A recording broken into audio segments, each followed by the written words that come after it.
Hello everyone, welcome to burning dreams. जैसा कि हमने आपको कहा था कि ये न्यू ईयर हर किसी के लिए बहुत ही इम्पॉर्टेंट होनी चाहिए और इसमें आपको बेसिकली अपने आप पे काम करना है, खुद पे काम करना है। कैसे काम करना है इसके बारे में हम आगे बात करते हैं।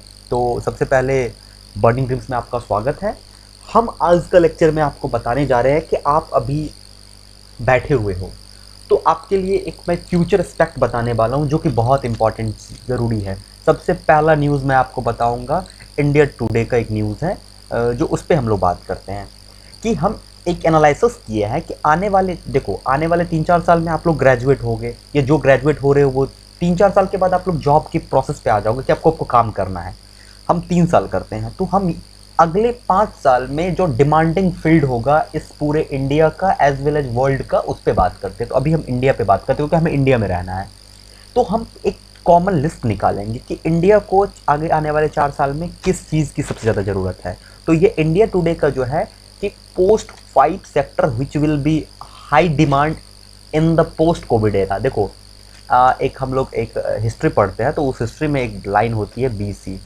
ओके, और ये बीसी का मतलब तुम लोग अपना वाला वो मत समझना, वो एक एब्यूजिव भी वर्ड होता है बीसी, वो मत समझना। ओके, ये दूसरा बीसी है। ओके, बीसी मतलब होता है बिफोर क्राइस्ट। ओके, तो जैसे बिफोर क्राइस्ट होता था फिर उसके बाद हमारा क्या हुआ, एडी, मतलब क्राइस्ट से पहले और क्राइस्ट के बाद, मतलब ईसा मसीह के जन्म से पहले एक एरा था, ईसा मसीह के जन्म के बाद दूसरा एरा था।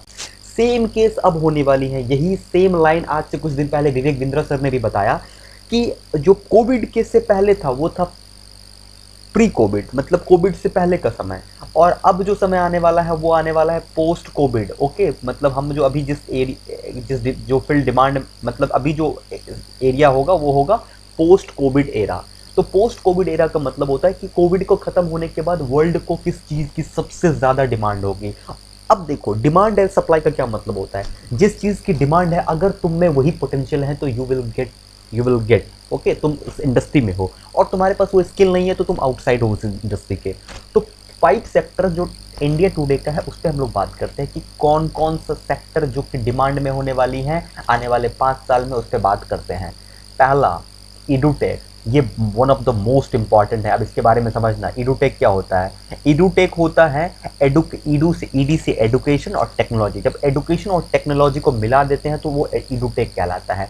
इसका सीधा सीधा एग्जाम्पल तुम्हारे पास अनअकैडमी है, बाइजूस है, उसके बाद और बहुत सारे वेबसाइट आ गए हैं जो लर्निंग देते हैं। जैसे व्हाइट एड जूनियर था, इस पर तो बहुत सारे केसेस हुए, उसकी हम चर्चा नहीं करते। तो इडुटेक का मतलब होता है कि अब एजुकेशन टेक्नोलॉजी को छोड़ नहीं सकता है। तो अगर इवन तुम्हें एक टीचर भी बनना पड़ेगा तो you have to understand what is current situation, what is going on, तुम्हें पता होना चाहिए। तो एडुटेक में भी तुम्हें देखो इंपॉर्टेंट चीज़ किस चीज़ की चर्चा चल रही है। एडुटेक की भी बात कर ले तो उसमें तुम्हें एक कॉमन चीज़ दिख रहा है, टेक्नोलॉजी। ओके, नेक्स्ट बात करते हैं हेल्थ केयर। अब तुम कहोगे कि सर हेल्थ केयर में तो चलिए टेक्नोलॉजी की ज़रूरत नहीं है। बच्चे, हेल्थ केयर में भी टेक्नोलॉजी की ज़रूरत है, क्योंकि हम इसको आगे पढ़ते हैं तो तुम्हें मालूम चलेगा कि यहाँ पे सीधे सीधे लिखा हुआ है हेल्थ केयर में भी इंफॉर्मेशन टेक्नोलॉजी की चर्चा है। इसका मतलब हेल्थ केयर भी आजकल अब इंफॉर्मेशन आईटी सेक्टर के थ्रू ही चलेगा। नेक्स्ट आगे बढ़ते हैं। आगे हमारा है फाइन टेक, मतलब फाइनेंशियल जो भी टर्म आते हैं उसमें टेक्नोलॉजी। टेक का मतलब सीधे सीधे टेक्नोलॉजी है। इसका मतलब फाइनेंशियल कंट्री जो कंट्रीब्यूशन होगा कंट्री में या वर्ल्ड में, उसमें भी टेक्नोलॉजी की ज़रूरत पड़ती है।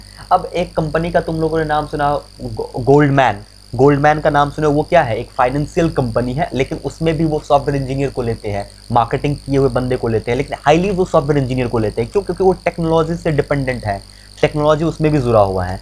नेक्स्ट बात करते हैं, और ये लेक्चर बहुत ही इंपॉर्टेंट है, हर ब्रांच के लिए इंपॉर्टेंट है। ओटीटी, ओटीटी बहुत ही इंपॉर्टेंट है, इसमें भी टेक्नोलॉजी है। आजकल जो तुम लोग मूवी देख रहे हो ओटीटी प्लेटफॉर्म पे, उसमें भी टेक्नोलॉजी की ज़रूरत पड़ रही है। बिना टेक्नोलॉजी का ओटीटी भी काम नहीं चलेगा। हॉटस्टार हो गया, नेटफ्लिक्स हो गया, prime, Jio, these all are OTT platform, तो तुम्हें इस पर भी टेक्नोलॉजी की ज़रूरत पड़ेगी। नेक्स्ट आ रहा है ई रिटेल। इसमें भी इलेक्ट्रॉनिक्स की ज़रूरत पड़ गई, ई कॉमर्स में इलेक्ट्रॉनिक्स कॉमर्स की ज़रूरत पड़ गई। मतलब इस फील्ड में भी पोस्ट कोविड के बाद टेक्नोलॉजी की मांग बढ़ेगी। तो हम अगर इस पूरे ये IBM ITM बिजनेस स्कूल जो है, ये आर्टिकल वहाँ से लिखा गया है और ये आर्टिकल इंडिया टुडे का है। तो अब एक बात बताओ मुझे कि जो आने वाले टाइम है उसमें टेक इंडस्ट्री की बहुत बड़ी मांग बढ़ने वाली है। तो अगर तुम पढ़ाई करने के लिए गए हो और वो भी इंजीनियर हो, इफ़ यू आर इंजीनियर, तुम टेक्नोलॉजी से हट नहीं सकते हो। अगर तुम टेक्नोलॉजी से भागना चाहते हो तो आज के आज तुम जनरल कंपटीशन के थ्रू नौकरी ले लो, वरना आगे वाले दिन में बहुत प्रॉब्लम होगी। क्योंकि तुम्हारा जब एकेडमिक्स खत्म होगा तो वैकेंसी नहीं आएगी, और वैकेंसी नहीं आएगी, देखो वैकेंसी जैसे जैसे नहीं आएगी तुम्हारा टेंशन उतना बढ़ेगा, और टेंशन बढ़ता है तुम्हारा जॉब लेने की प्रोबेबिलिटी घटती जाएगी। ये both are inversely proportional.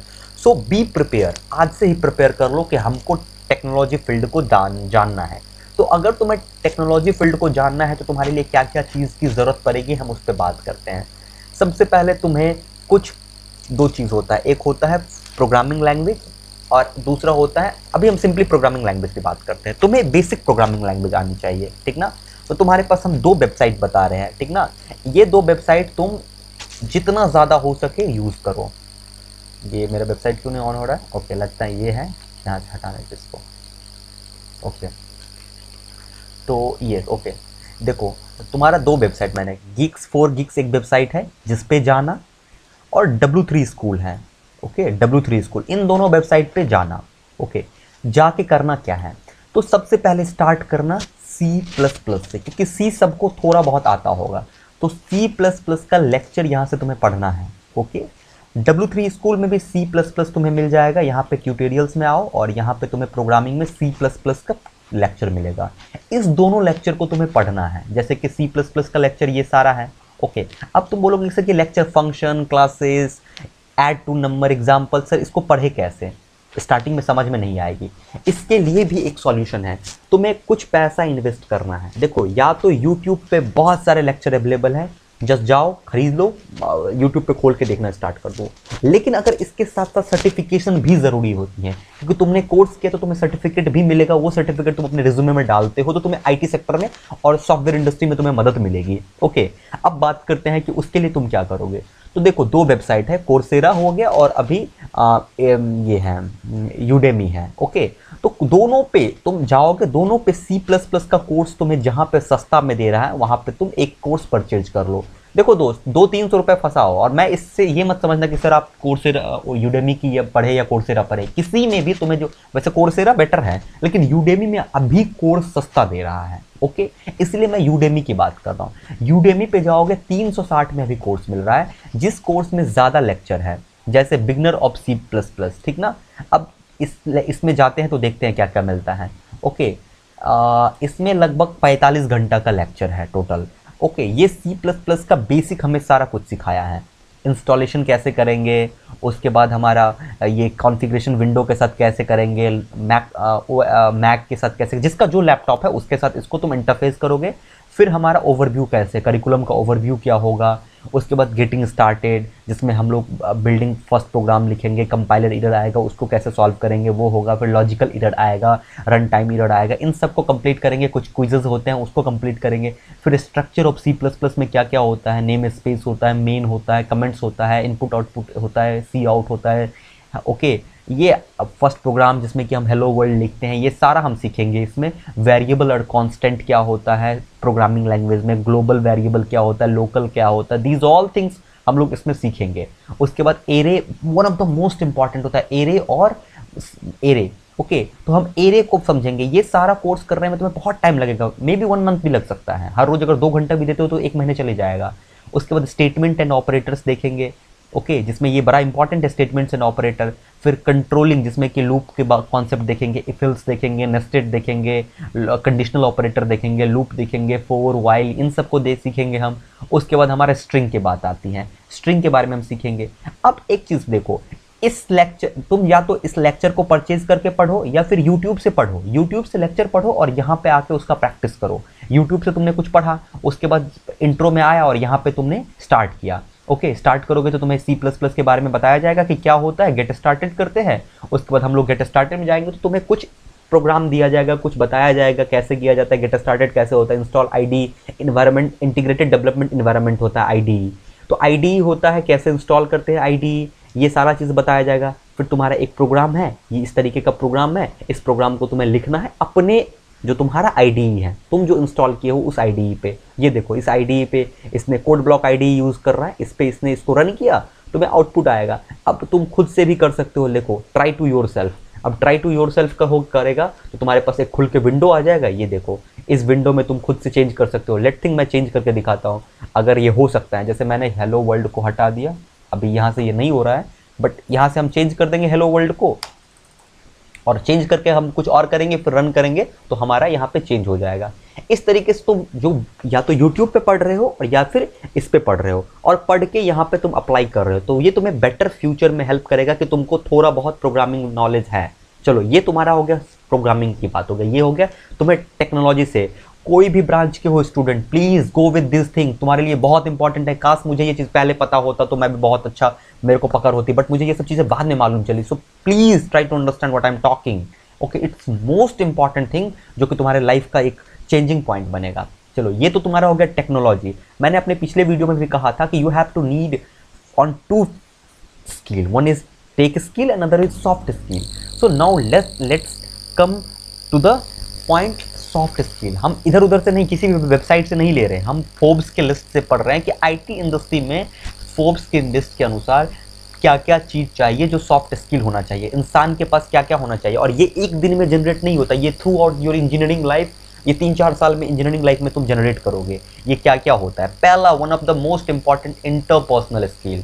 Okay, अब सवाल आता है कि sir what is this interpersonal skill? Okay, interpersonal skill क्या होता है? पहले दो चीज़ को समझना। एक समझना लोन वुल्फ क्या होता है। तो लोन वुल्फ कहते हैं कि एक ऐसा इंसान जो अकेले अकेले चलना चाहता है। एक हमारा रविंद्रनाथ टैगोर ने एक कविता लिखी थी, जदि तोरे डाक ने कोई सौ तबे एकला चलो रे। What it mean?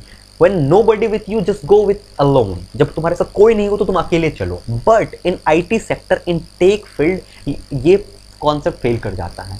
Interpersonal skill one of the most important, and you have to understand this interpersonal skill. If you don't focus on these skill, what I am talking, अभी 3-4-5 स्किल बताऊंगा, इस पे तुम काम नहीं करोगे तो तुम वैनिस्ट हो जाओगे, तुम्हें इंजीनियरिंग सेक्टर में टैक्स तक नहीं पहुंच पाओगे। इंटरपर्सनल स्किल किसी भी इंडस्ट्री की मांग होती है। अगर तुम यूपीएससी की तैयारी कर रहे हो, किसी भी कंपटीशन की तैयारी कर रहे हो जहां पे तुम्हें एक टीम को चलाना पड़ता है, तो तुम्हारे लिए इंटरपर्सनल स्किल बहुत इंपॉर्टेंट चीज़ होती है।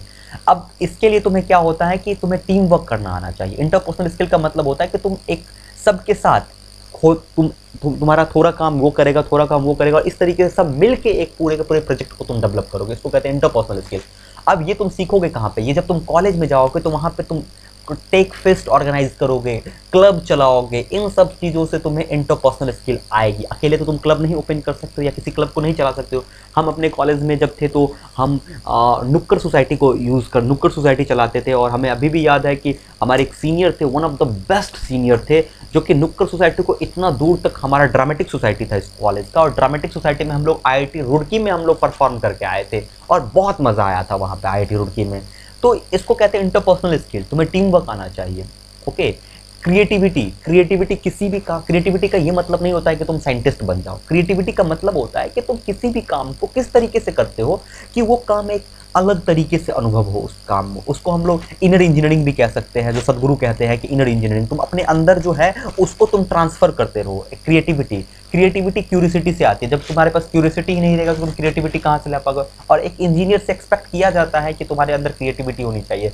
अगर तुम प्यार भी करना ना, तो क्रिएटिविटी उसमें भी अप्लाई करना। अगर गर्लफ्रेंड को, अगर तुम लड़का हो और किसी लड़की को गिफ्ट करना चाहते हो तो इस तरीके से क्रिएटिविटी खुद से करना, मार्केट में मत लाना, ठीक ना। अगर तुम एक सॉफ्टवेयर इंजीनियर हो तो प्रोग्रामिंग करके अपनी गर्लफ्रेंड को प्रपोज करो।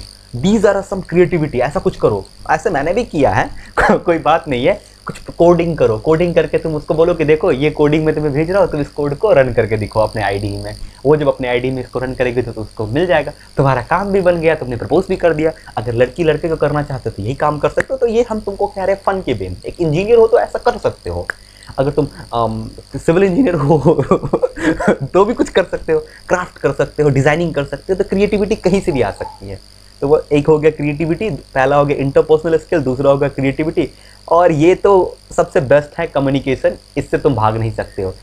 इससे जो भी भागा है वो आज तक ज़िंदगी में कुछ नहीं कर पाया। अगर तुम्हें कुछ नहीं आता है, कुछ भी नहीं पढ़े और तुम्हारी कम्युनिकेशन स्किल स्ट्रांग है, तो तुम सड़क पे खड़े होकर भी पैसा अर्न कर लोगे, मैं बता रहा हूँ। और एक चीज़ बता रहा हूँ कि इसको, कम्युनिकेशन को ठीक करने का सिर्फ और सिर्फ एक तरीका है, लोगों से बातें करो। लोगों से बातें करो और अगर तुम मिडिल क्लास फैमिली से हो तो ट्यूशंस पढ़ाओ। ट्यूशंस पढ़ाने से कम्युनिकेशन स्किल बहुत स्ट्रांग हो जाती है। और ये मेरा एग्जाम्पल है, मैं अपना खुद का एग्जाम्पल दे रहा हूँ कि मैंने अपने लाइफ में जितना क्लासेस लिया होगा, मुझे नहीं लगता है कि उतना क्लासेस मुझे लेना चाहिए था, बट मैंने बहुत सारा क्लासेस लिया हूँ।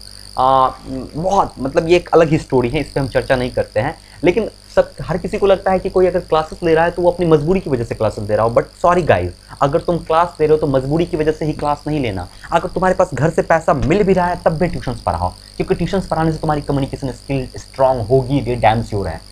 बोल देना कि इस बर्निंग ड्रीम्स वाले सर ने कहा था, और नहीं हो तो मुझे तुम आके कमेंट सेक्शन में गाली देके चले जाना कि सर आपने कहा ट्यूशंस पढ़ाने से कम्युनिकेशन स्किल स्ट्रांग होता है, मैंने ट्यूशंस पढ़ाया, कम्युनिकेशन स्किल स्ट्रांग नहीं हुआ, आप झूठे हो। ओके, तो कम्युनिकेशन स्किल स्ट्रांग करना है तो तुम्हें ट्यूशंस पढ़ाना चाहिए। ओके, एम्पैथी, एम्पैथी तो हर किसी को पता है कि एक अफेक्शन होना चाहिए, हर किसी के लिए एक सॉफ्ट कॉर्नर तुम्हारे अंदर रहना चाहिए, क्योंकि सॉफ्ट कॉर्नर रहेगा तो तुम ह्यूमन चेन बना पाओगे, और जब तुम ह्यूमन चेन बना पाओगे तुम्हें बहुत तरफ से नॉलेज मिलेगा। तो ह्यूमन चेन बनाने के लिए तुम्हें एम्पैथी होना ही पड़ेगा। Okay, and adaptability, adaptability is one of the best. Okay, adaptability क्या मतलब हुआ कि तुम वर्स्ट कंडीशन को भी अडेप्ट कर लेते हो। जैसे कोविड का बाद का जो सिचुएशन है उसको भी तुम अडेप्ट कर रहे हो, तुम्हारे एडमिशन अभी नहीं हो रहा है इसको भी अडेप्ट कर रहे हो, तुम्हारे लाइफ में बहुत सारे प्रॉब्लम हो रहा है तुम उसको अडेप्ट कर रहे हो। अडेप्ट करके तुम उस सिचुएशन के अलग से फाइट करने के लिए तुम कोई नया ट्रिक निकालो, इसी को इंजीनियर कहते हैं। तो इस तरीके से तुम देख सकते हो कि ये सारा तुम्हारा सॉफ्ट स्किल हुआ। टेक्निकल स्किल में मैंने बताया कि you have to understand programming, क्योंकि प्रोग्रामिंग को तुम नहीं छोड़ सकते हो। जब तुम प्रोग्रामिंग स्टार्ट कर दोगे तब मुझे कमेंट करना कि सर या मुझको सर और प्रोग्रामिंग के बारे में बताइए, तो हम बहुत सारे लेक्चर लाएंगे। और बहुत सारे मेरे दोस्त हैं बहुत अच्छे अच्छे प्लेस पे काम कर रहे हैं। मतलब ह्यूमन चेन मेरा इतना मैंने बनाया है ना लाइफ में कि मुझे लगता है कि बहुत कुछ है जो मेरे ह्यूमन चेन में है। तो मैं कोई लेक्चर स्टार्ट करवा दूंगा, मेरे आईटी रुड़की के कुछ फ्रेंड है CS बैच के हैं, तो हम उससे कांटेक्ट कर लेंगे, वो कुछ लेक्चर बना के दे देगा। तो ऐसे भी बहुत सारे लेक्चर अवेलेबल हैं। लेकिन तुम लोग प्लीज़, जो आज मैंने लेक्चर बताया कि बड़ा ही इंपॉर्टेंट लेक्चर है, और ये कुली नंबर 1 मेरे पे आ रहा है, तो इसको मत समझना मैं इसके का वो ऐड नहीं कर रहा हूँ। ओके गाइस, ये बार बार आ रहा है, हटाओ इसको किसी तरीके से, मैं नहीं देखना चाहता हूँ इसको। ओके, सो आज का लेक्चर में ये पूरा का पूरा है, तो तुम लोग प्लीज़ इस पर फोकस करना। थैंक यू गाइस, और मैं कुछ लेक्चर होगा तो मैं और लाऊंगा, तो होप अच्छे करोगे तुम लोग। चलो, thank you and thank you to joining me.